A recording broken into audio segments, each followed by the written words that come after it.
up arrays and access data in arrays.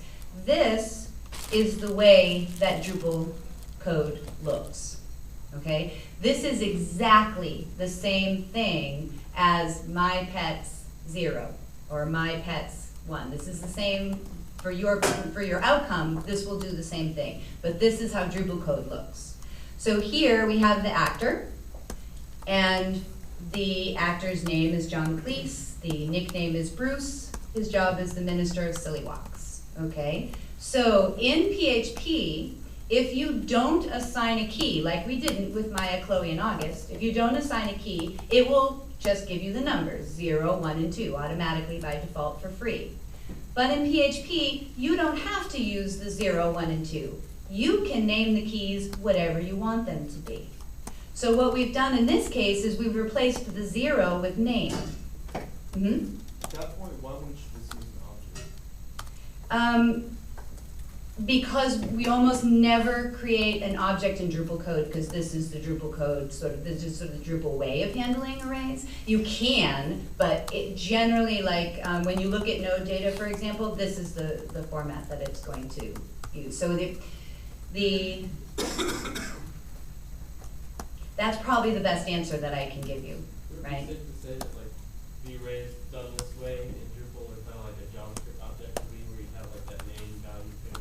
Yeah, and I'm not, JavaScript is my weakness, but yes, I would say so. And I think one of the things in learning this piece, right, like the reason we wouldn't make an object of it here is because today we're learning arrays and not objects, right? But also because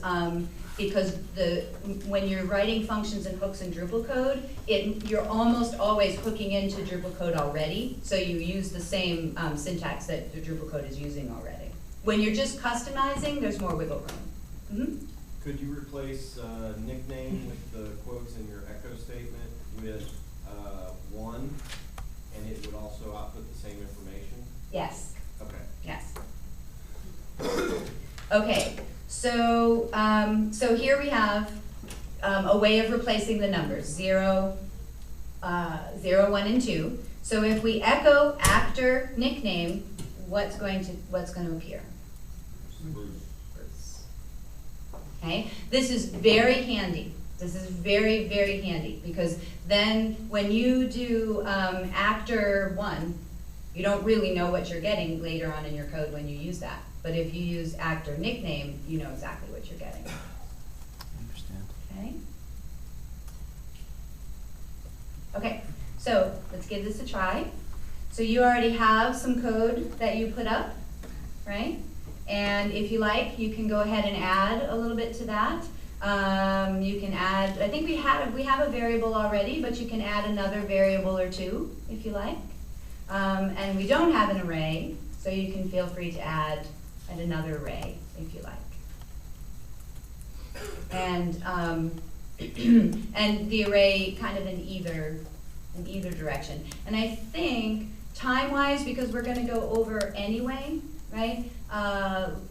We're going to, there's a slide for working on functions and writing some code, and I think we'll go ahead and go by that so that we can finish going through the material, and then if there's time at the end, then we can go back to that slide so you can write some more code. And if we don't, then I know everyone's going to be writing code, you know, later today or tomorrow and for the rest of your life. So that's where you'll want to start. Okay? So any questions?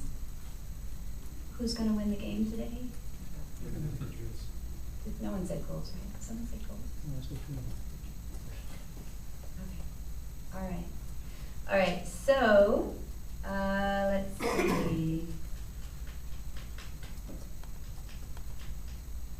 Okay. I think I'll give a book away. This is how important this is to me. I think I will give a book away for this one. Unfortunately, it's not a coding question, but I think it's as important as actually knowing how to work with arrays. True or false? This captain is in every way better than this captain. True. True.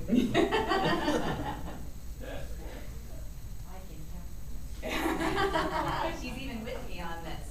Okay. So is there anyone who disagrees? Cool! Oh, that's so cool. I've never seen a car get in a fight. he fought with the, when they were on the island with the people that speak in metaphor, only speak in metaphor, they were beating on each other a little bit. Yeah, I mean, he's got negotiating skills instead of just brute force, bang on things skills. That's why I like it. Okay, so because everybody gets a point because no one picked Kirk, so that's just awesome. And if you know who Janeway is, you get another point. If you know the captain of Deep Space Nine, you get 5 points. Cisco. You guys are, see, why haven't you been writing all this code already? Where have you been? The geek community needs you. You're naturals, all of you. Okay, so some symbols to know. This is the assignment operator, okay, the equal sign. This means and. It's a repetitive. If you mean and, you have to say and. This is or. Okay, the two upright, and on the Mac keyboard, this is above the backslash, above the return. I don't know where it is on Windows. It's somewhere, probably. Okay, that's or. Greater than and less than. Fortunately, 3rd grade math helped us with that one. And this is equal to. Notice that the assignment operator is 1. The is equal to is 2. This is a mistake you will make, is you'll mean to ask the question, is this equal to that? But you'll only use 1, which means you will make it equal to that and it will always be true, okay? You want to assign it, you use 1. If you want to just go, excuse me, are you equal to maybe? Let me know. You use 2.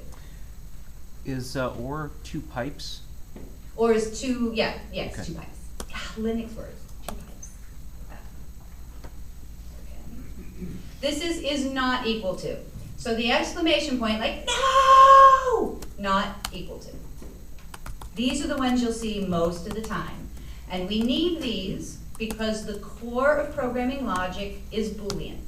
Okay? Boolean logic is the core of every decision, not every decision, but many of the decisions you'll make. When I was in school, we took an entire class just on Boolean logic. It's amazing how complicated it can get and how much homework it can generate. So, okay, my name is Diana, true or false? True. Okay. My name is Diana, and I own a motorcycle, true or false? True. Okay. So, in order for the and to be true, everything has to be true. Okay? They both have to be true for it to be true because it's and. This is true and that is true. My name is Diana, or I am younger than 29. Okay, and I've helped you out here because we already know my name is Diana. Therefore, we know it's true. With an or, only one thing has to be true in order for everything to be true.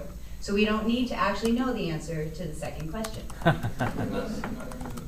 I am not younger than 29, no. Okay, now you can get really fancy with using brackets. Brackets, you remember order of operations from middle school math, right? You resolve what's inside the brackets first, and then you continue on. So in this case, my name is Diana, or I am younger than 29. We already know that is true. And I own a motorcycle. True. So the whole statement resolves to true. Okay. Anybody know what this is? It is a motorcycle, specifically what kind of